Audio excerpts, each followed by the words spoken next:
Denge Kurdistanê.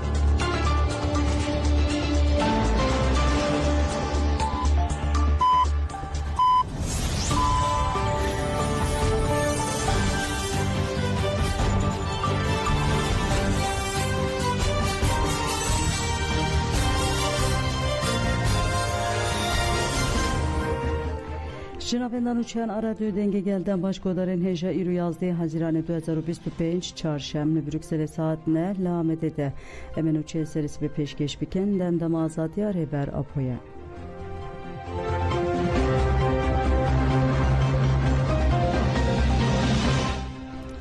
Helin ümit gut eğer devlet ve ne guhere ne pekaneku bir yar bir kevin meriyet ede. Eğer devlet ve ne guhere ne pekaneku bir yar bikevin meriyeti endama tevger azadiye helin ümit tekildari büverin pişti banga reberapo u kongraya duazdemina PKK ji medya haber TV rakfi helin ümit de kesayeta Rıza Altun u Ali Haydar Kaytan de şehitên azadiye bebiranin u got eğer dinava devleti de ve guherinek ne be ne pekaneku bir yarın jaliye PKK ve hatine vergirtin bikevin meriyeti Kongraya duazdemina PKK ji bo peşerojên gelê Kurdistanê gelê herêmî û mirovayî biryarên dîrokî girtin. Kongraya PKK hîna tê nîxaşkirin û di çarçoveya rapora polîtîka rêber Apo de em hewl didin pêvajoyê bi rengekî rast bixin pratikê. Divê herkes bi rengekî rast nêzî Kongraya PKK ya duazdemîn û biryarên wê bibe. Hêlîn Ümît wiha dewam kir. Ji meha cotmehê û vir ve em di nava pêvajoyeke gelekî berfireh Biryardariyeke mezin ya guherîn û veguherînê heye. PKK ku mora xwe li dîroka 52 salan ya Kurdistanê xist, hebûna gelê Kurd li rojlata navîn û cîhanê hate qebûl kirin. Bingeha vecîna neteweyî li ser bingeha demokrasiyê hata vakirin. Di çareseriya siyasî ya pirsgirêka Kurd de gavên dîrokî avêt. Dost û dijmin jî ev gava dîrokî bi dilxweşî hembêz kirin. Lehîna jî ji bo guherîna mezin û pêşketina demokratîk de dewleta Tirkiye gavek navîtiye. Banga me ji bo derdorên eleqedar ew e ku durust û ji dil nêzîkî pêngava ku rêbertiya me daye dest pêkirin bibin. Rêber Apo bersiv daye pirsa jiyana bi hevre ya rastiya neteweyî ya Kurdan ya gelên herêmê. Biryarên de Kongreya duazdemîna PKK de hatine wergirtin riya vê yekê vekir. Di demên dawî de herkes li ser rastiya PKK û Kurdan siyasetê dike. Li Sûriye, İran, Iraq û Tirkiye bi vî rengî ye. Hevsengî navxweyî yên Tirkiye jî girêdayî sekna têkildarî pirsgirêka Kurd e. Divê rê li ber kiryarên antîdemokratîk û bilindbûna faşîzmê bêgirtin û di guhertin û veguhertina dewletê de gavên şêmber werin avêtin.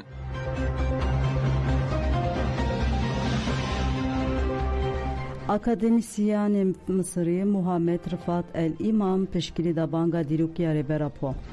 Dengvedana banga dîrokiya rêberapo Kongre PKK li seranserê cîhanê didome. Profesör dîroka hemdemiyê Mısırı Muhammed Rıfat El-İmam li ser mijarê gelek nirxandin kirin. Muhammed Rıfat El-İmam banga rêberapo weke guhertineke dîrokî penha sekir û got astêngiya herî mezin ali pêşiya çareseriya pirsgirêka Kurd zihniyeta şovenîst ali Tirkiyeyê ya ku ji rejima Tirk tê hêvîkirin avêtina gavên pratikî ber bi banga dîrokî ve ye. Rêberapo tevgera Kurdan tişta kete ser milê xwe kirin êdî dora dewletê ye û hikûmeta Tirkiye. Muhammed Rıfat El-İmam wiha behsa bandora paradigmaya rêberapo jî kir. Abdullah Öcalan bi projeya xwe ya netewêya demokratîk a ji bo yekîtiya gelên li rişweta navîn tê nasîn. Bandora wî û paradigmaya wî her diçe berfirehtir dibe. Banga wî ne daxwazeke modelek civakiya dîrokî ye. Ji bo vê yekê divê dewleta Tirk ve firsendê ji dest bernede û guh bide vê banga dîrokî.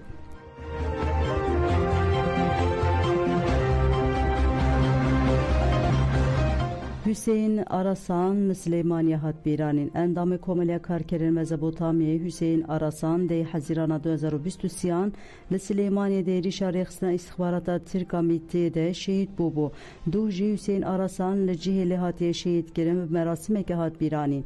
Piştî rêzgirtina endamê Komeliya Karkerên Mezopotamyayê Hüseyin Kaçar axivê got pêvajoyek hatiye dest pêkirin li êrişên dewleta Tirk ên li ser gerlayên azadiyê yên Kurdistanê û gelê Kurd dewam dike. که اف جی نشان دیده که دولت ترک نگیری دایی پیواجوی آشتیه و پولیتیقای امها و کشنه دوام دیگه دسر شید کرنا حسین آراسره 2 سال در باس بون لکوجر هینا جی نهاتینه گرتن اگر دولت ترک دخوازه بر به پیواجوی آشتیه و گاوه که ارینی باویجه بریا هر تیشتی دوی کوجرین ولاد پاریز ورن دارزاندن بیرانین به دروشمیان بداوی بو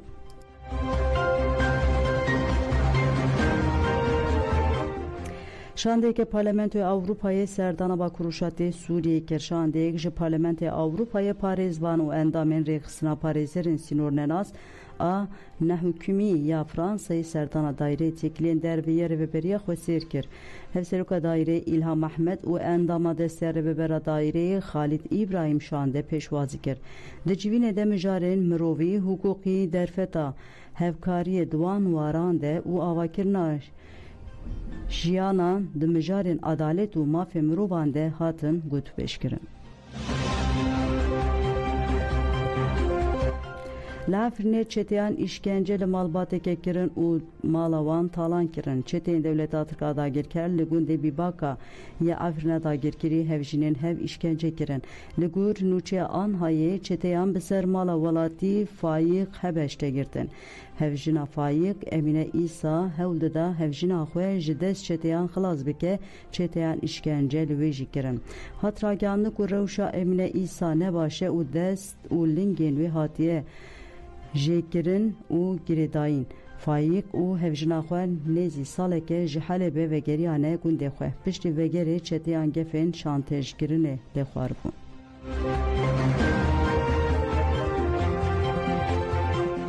İhade ji bo hatice onaran name ji Parlemena Avrupayê re şand. Hatice onaran ji ber ku pere ji girtiyan re şandı bu hatibû girtin. Ji dehê cotmeha 2024 ve li girtîgeha Jiranya Gebzeyê tê ragirtin. Komeliya Mafê Mirovan îhadê Şaxa İstanbulê ji bo hatice oranar ji Parlamentoya Avrupayê re nameyek şand. İhade li pêşiya avaya xwe ya li Beyoğlu'yê da xuyanî da û nameya ku wê ji Parlemena Avrupayê re were şandin hat xwendin. Endama Komisyona Girtîgana İhade Meral Nergis Şahin axivî got hatice onaran endama Komisyona Girtîgehan a İhade'ye û ji bo mafên girtiyan kar dike. Hatice onaran parêzvaniya mafê mirovan kiribû parçeyek ji jiyana xwe ye. Hatice onaran li gûrî derfetên xwe pere ji hevjinê xwe yê berê Menderes Leyla û hinek girtiyên nexweş re şandiye. Pere şandina ji girtiyan re li gûrî prosedüreya û nabe sedema girtina mirovan. Meral Nergis Şahin herî dawî got girtina hatice onaran derveyî hukûqê ye. Di demên dawî de dozên wiha yên derbarê xizm û wasiyên girtiyan de zêde bûne. Piştî daxuyaniyê name biriya PTT ji Parlemena Avrupayê re hate şandin.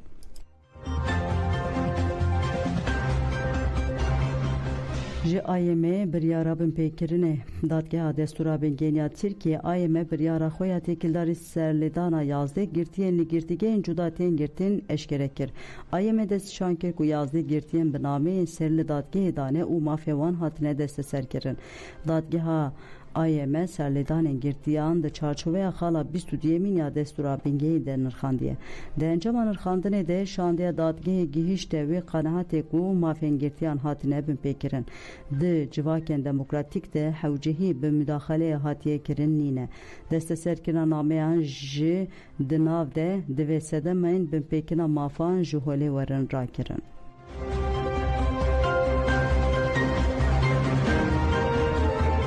Li Girazê di êrişê de herîkem 10 kes jiyana xwe ji destan 28 kes jî birîndar bûn. Medya Avusturyayê ragihand ku dê Hezîranê li bajarê Girazê di êrişa çêkdarî ya li dibistana navîn de êrişkar jî di nav de 10 kes jiyana xwe ji destan e. Medya Devletê ÖRF jî ragihand ku 28 kes jî birîndar bûne rewşa 4 birîndaran jî giran e. Li gûr agahiyan êrişkar xwendekareke saet derdora 11 nîvan êrişkiriye piştî êrişê li tuwaletê bi çekê xwe kuştiye. Raydaran ji Ajansa Nûçeran Avusturyayê re got rewş hîna gelekî tevlî heve. Lê dibe ku ev yekbûyereke dînî tîbiye.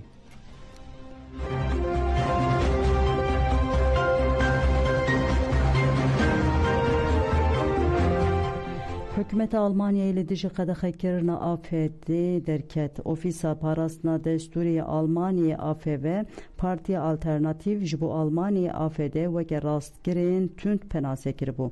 Ev biryar bi sedema ku li ser girtina partiyê ji nû ve nîqaş bêne kirin. Lê ji ber zehmetiyên destûrî pêvajoya girtina partiyê nehêsane.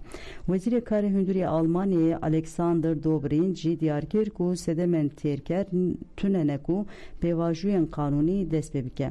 AfD jî li dijî nîqaşên cihêkariya partiyê doz vekir. Li gorî rapora îstixbaratê hejmara çalêkvanên rastgirên tund ji sala 2023 û heta 2024 zêde bûne.